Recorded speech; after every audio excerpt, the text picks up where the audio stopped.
मेरे प्यारे मित्रों, मैं नीरज लखनऊ से अपने YouTube channel Neeraj study point पे आपका स्वागत करते हैं। हम लोग आरआरबी एनटीपीसी का एक सेशन चला रहे हैं जिसमें पूछे गए क्वेश्चनों को सॉल्व करा रहे हैं, सोल्यूशन दे रहे हैं और आज उस पे से कुछ क्वेश्चंस देखते हैं जो आरआरबी एनटीपीसी ने पूछे हैं। तो चलिए स्टार्ट करते हैं। आप बोर्ड पे देख रहे होंगे जैसा कि एक क्वेश्चन लिखा हुआ है, कहा है कि एक बस 1 बजे 40 किलोमीटर प्रति घंटे तथा दूसरी 1:40 पर 50 किलोमीटर प्रति घंटे से रवाना होती है, तो कितने मिनट बाद पहली बस को पकड़ेगी? यानी दूसरी जो बस होगी जो 50 की स्पीड से चल रही हो, कितनी देर में पहले वाली बस को पकड़ेगी? आप देख रहे होंगे जैसा कि यहाँ पे 1 बजे चली है और ये 1:40 पे चली है। इसका मतलब 40 मिनट में पहली वाली जो बस होगी वो 40 मिनट में कुछ दूरी तय करेगी। तो 40 मिनट में पहली बस द्वारा 40 मिनट में क्या करेंगे? पहली बस द्वारा चली दूरी निकालेंगे। ठीक है, चली दूरी क्या होगी ये ज्ञात कर लेते हैं। तो क्या होगा? 40 की स्पीड से चल रही है, चाल गुणे समय। ठीक है, चाल गुणे समय और 40 मिनट में ही है क्योंकि 40 मिनट का ही तो अंतर है, यानी 40 मिनट ज़्यादा चली है। तो 40 मिनट बाद रवाना हुई तो 40 मिनट में कितना दूरी चली है? और मिनट है, इसको हम किस में कन्वर्ट करेंगे बेटा? घंटे में। ठीक है, 60 से भाग लगा के 1 0 कट गया, 2 से काटेंगे 2 दूनी 4 और 2 3 6 और ये आ जाएगा कितना आ जाएगा? 80/3। ठीक है, इतना किलोमीटर की दूरी चलेगी। क्लियर है? इतना किलोमीटर की दूरी चलेगी। अब हमारी जो सेकेंड बस है वो स्टार्ट होती है 50 किलोमीटर प्रति घंटे की स्पीड से और यहाँ पे 1:40 पे। तो यहाँ पे देख लेते हैं ये 40 की स्पीड से चल रही है और ये 50 की स्पीड से चल रही है, तो दोनों की सापेक्षिक चाल कितनी आई? 50 - 40 यानी 10 किलोमीटर प्रति घंटे का 10 किलोमीटर प्रति घंटे की स्पीड से चल रही है।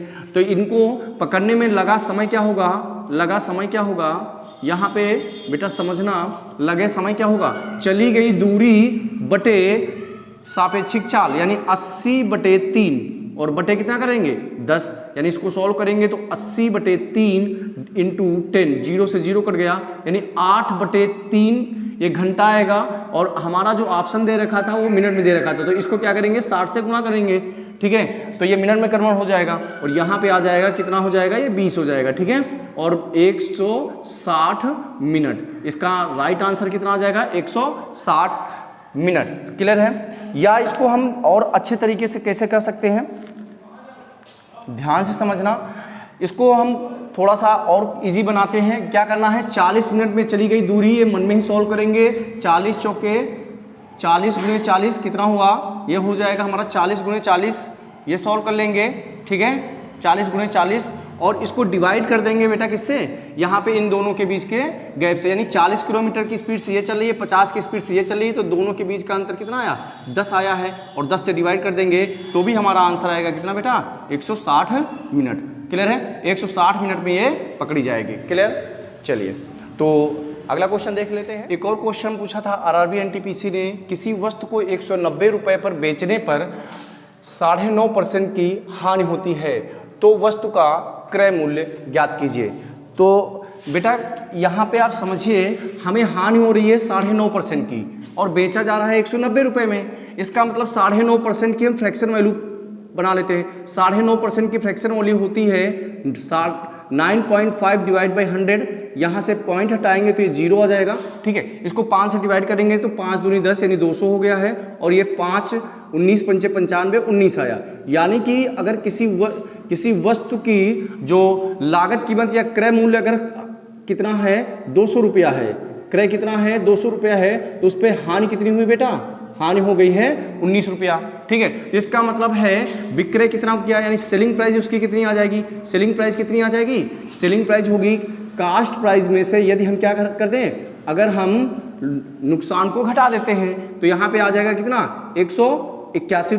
ठीक है, और 181 का मान ही तो दे रखा है, 181 का ही मान तो दे रखा है। कितना? 181 का ही मान तो दे रखा, कितना? 190 रुपया। क्लियर है? तो 1 का मान कितना आ जाएगा बेटा? 190/190 81 इंटू क्या हो जाएगा, हमें 200 की वैल्यू चाहिए तो इंटू 200 कर देंगे, ठीक है। अब यहाँ पे जो अगर हम कैलकुलेशन करते हैं तो यहाँ की वैल्यू जो आएगी वो लगभग में निकल के आएगी, ठीक है। यहाँ पे अगर हम करते हैं तो 19 दूना 38 यानी कि 38,000 हो जाएगा और उसको किससे डिवाइड करेंगे, 181 से डिवाइड करेंगे, ठीक है। तो मेरे प्यारे बच्चों आप देख सकते हैं इसको डिवाइड करेंगे तो लगभग 2 बार जाएगा, ठीक है। अगर 2 बार जाएगा तो यहाँ पे कुछ वैल्यू बचेगी, यानी कि ऐसे हम डिवाइड कर सकते हैं 38,000 और डिवाइडेड बाई कितना 181। अगर 2 टाइम्स जाएगी तो ये कितना आ जाएगा 362 आएगा और यहाँ पे माइनस करेंगे तो ये 8 आएगा, ये 0 और ये 0, ठीक है, ये 0 हो जाएगा। अगर यहाँ पे हम देखते हैं तो ये वैल्यू 1 बचेगी, 180। लगभग में यह जा नहीं रहा है तो हम लगभग एक ही बार मान लेते हैं, सपोज दैट एक बार जाएगा 181, ठीक है, लगभग में, और एक 0 बच गया तो यहाँ पे 210, यानी लगभग की वैल्यू अगर हम बात करें तो लगभग हमारा कितना आंसर आएगा 210 रुपये आ जाएगा, ठीक है। क्रय मूल्य हमारा कितना आ जाएगा, लगभग 210 रुपये। एक्चुअली में क्वेश्चन इजी है लेकिन वो आपसे कैलकुलेशन करवाना चाह रहा था इसलिए ऐसा क्वेश्चन दिया है। एक और क्वेश्चन पूछा था, ये क्वेश्चन है आपका ट्रिग्नोमेट्री का, 1 + tan A 1 + tan B बराबर यदि 2 दिया है तो tan A + B का मान क्या होगा। तो यहाँ पे कुछ चीज़ समझ लेते हैं। यहाँ पे अगर हम बात करें, यहाँ पे अगर इसका हम मल्टीप्लाई करें आपस में, ठीक है, तो ये 1 आ जाएगा और प्लस इस 1 से मल्टीप्लाई करेंगे तो ये कितना आ जाएगा बेटा, tan A आ जाएगा, ठीक है। और प्लस अगर हम B से करते हैं तो ये हो जाएगा tan B, ठीक है, और यहाँ पे प्लस क्या हो जाएगा tan A और tan B हो जाएगा, tan A और tan B, क्लियर है। बराबर कितना हो जाएगा, 2 हो जाएगा। यहाँ पे हम इस वैल्यू को लिख सकते हैं tan A + tan B, clear है, बराबर हो जाएगा यहाँ पे प्लस tan A और tan B आ जाएगा। अगर ये 1 इधर जाएगा तो 2 में से 1 माइनस हो जाएगा यानी कि 1 बचेगा, ठीक है। या हम इस वैल्यू को ऐसे भी लिख सकते हैं tan A + tan B, ठीक है, बराबर इस वैल्यू को इधर ले जाएंगे तो 1 माइनस क्या आता है tan A और tan B, ठीक है, tan B, ठीक है। ये हमारा एक नंबर मिल गया है। इस नंबर को हम क्या लिख सकते हैं, ध्यान से समझना। अगर इसका ओपन करें यानी tan A + B अगर ओपन करते हैं तो ये वैल्यू होती है tan A + tan B, clear है, और अपान 1 माइनस क्या tan A tan B। तो आप क्या कर सकते हो, 1 minus tan A tan B के स्थान पे क्या लिख सकते हैं, tan A + tan B। अगर हम यहाँ पे लिखते हैं तो क्या आ जाएगा बेटा, tan A + tan B divided by tan A + tan B। अगर इसको हम देखते हैं दोनों ऊपर और नीचे की वैल्यू बराबर हैं तो हम काट सकते हैं, यानी यहाँ का मान आया 1। आपको पता है किस वैल्यू पे tan की किस वैल्यू पे 1 आता है, हमें पता है tan A + B की वैल्यू ही तो पूछा है, tan A + B की वैल्यू कितनी आ जाएगी, 1 आ जाएगी, क्लियर है। या हम कह सकते हैं A + B का मान अगर पूछता है तो कितना हो जाता, 45 डिग्री हो जाता है, ठीक है, क्योंकि tan A का मान 1 होता है 45 पे tan का मान 1 होता है, ठीक है। चलिए अगले क्वेश्चन की तरफ ध्यान से देखिए। एक और ट्रिग्नोमेट्री का क्वेश्चन दे रखा है, बोला है sin 3A upon sin A + cos 3A upon cos A, इसकी वैल्यू निम्न में से कौन सा होगा। तो हम यहाँ पे अगर फार्मूला लगा देते हैं तब भी हमारा आ जाएगा sin 3A अपान क्या है sin A। अगर इसका फार्मूला देखते हैं तो यहाँ पे sin 3A का फार्मूला होता है 3 sin A - 4 sin cube A, clear है, डिवाइडेड बाई कितना होगा बेटा, sin A हो जाएगा, प्लस इसकी वैल्यू क्या होती है 4 cos 3A, sorry 4 cos cube A - 3 cos A, clear, divided by क्या हो जाएगा बेटा cos A। आप देख सकते हैं इन दोनों से साइन कॉमन हो जाएगा तो यहाँ पे साइन से ये वाला साइन कैंसिल हो जाएगा, तो यहाँ पे आएगा बेटा कितना 3 - 4 sin स्क्वायर A, प्लस यहाँ से cos कॉमन हो जाएगा तो cos कैंसिल हो जाएगा, तो यहाँ पे आ जाएगा 4 cos A cos square A - 3।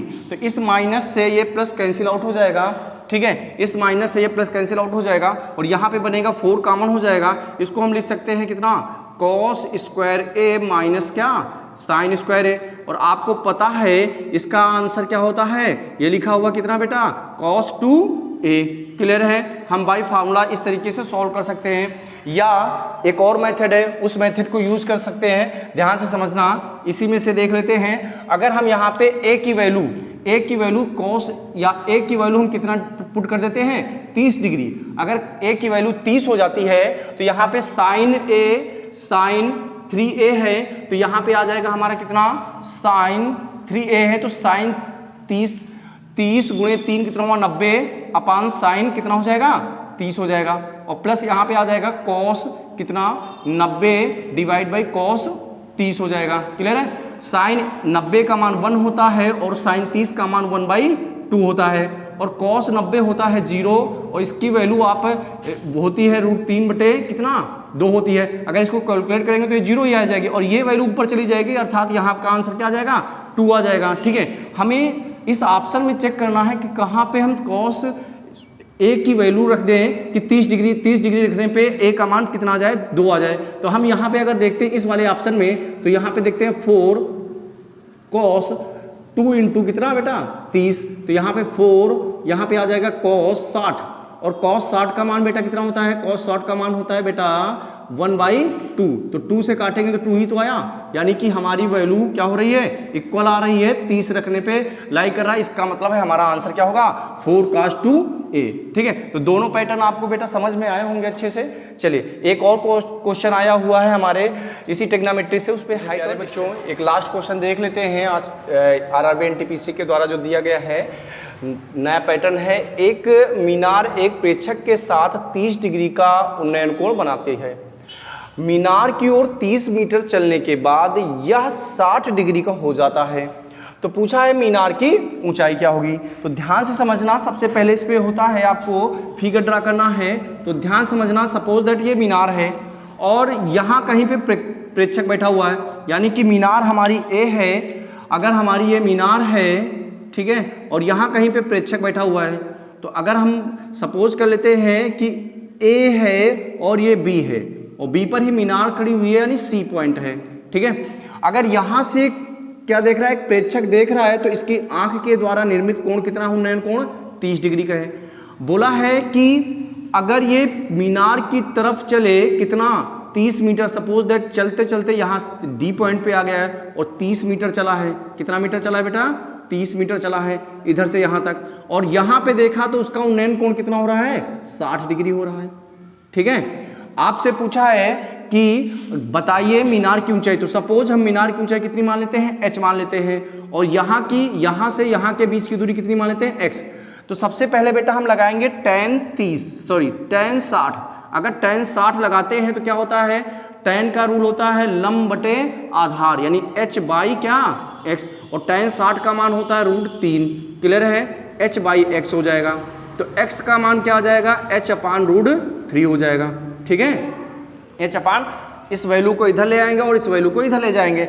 अब क्या लगा देंगे बेटा, ये क्वेश्चन नंबर फर्स्ट है हमारा हो गया। अब अगला लगाएंगे tan 30। अगर tan 30 डिग्री लगा लेते हैं तो हमारा यहाँ पे आ जाएगा h अपान कितना x प्लस 30 आ जाएगा। ठीक है, tan 30 का मान होता है 1 अपान √3, तो ये वैल्यू आएगी h अपान x प्लस कितना 30। अगर क्रॉस मल्टीप्लाई करते हैं तो ये वैल्यू आएगी x plus 30 is equal to कितना √3h। यहाँ पे कितना आ जाएगा, √3h आ जाएगा। क्लियर है, अब x की वैल्यू हमने ऑलरेडी निकाल रखी है, कितनी h बाई √3 प्लस कितना 30 बराबर हो जाएगा √3h। अब इस वैल्यू को इसके मल्टीप्लाई करेंगे तो यहाँ पे आएगा h plus 30 √3 divided by √3 is equal to क्या आएगा, √3h। क्लियर है, अब इस वैल्यू को इसके साथ मल्टीप्लाई करेंगे तो क्या आएगा बेटा, यहाँ पे आ जाएगा value h plus 30 √3 is equal to कितना, √3 का √3 से मल्टीप्लाई होता तो 3h होता है। क्लियर है, √3 का 3 से मल्टीप्लाई होता तो कितना होता है, 3h हो जाएगा। क्लियर है, अब यहाँ पे 3h आ जाएगा। इस वैल्यू को अगर हम इधर ले जाएंगे तो क्या आएगा, 30 √3 इक्वल टू यहाँ पे ले जाएंगे तो 2h हो जाएगा। तो h का मान कितना आ जाएगा भाई, इसका आधा होता है तो ये 15 आ जाएगा, यानी 15 √3। इट्स क्लियर है। तो मेरे प्यारे बच्चों एक और तरीका यहाँ पे समझ लेते हैं। यहाँ पे हमारा है tan 30 डिग्री, tan 30 डिग्री क्या होगा, h अपान कितना 30 प्लस x।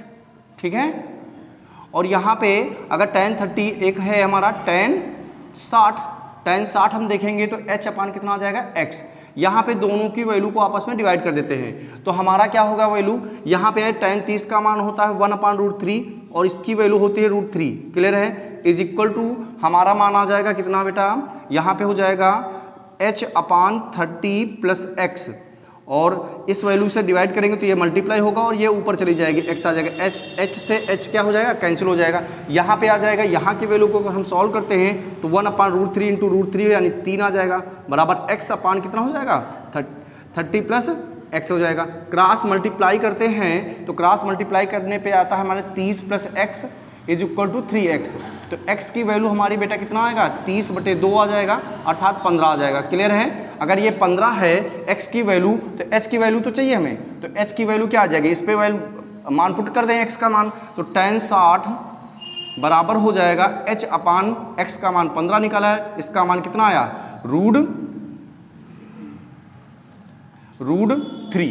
क्लियर है, और यहाँ पे आ जाएगा h/15 तो इस क्रॉस मल्टीप्लाई करेंगे तो h का मान आएगा 15 √3। ठीक है, यही तो था हमारा आंसर बेटा। चलिए धन्यवाद।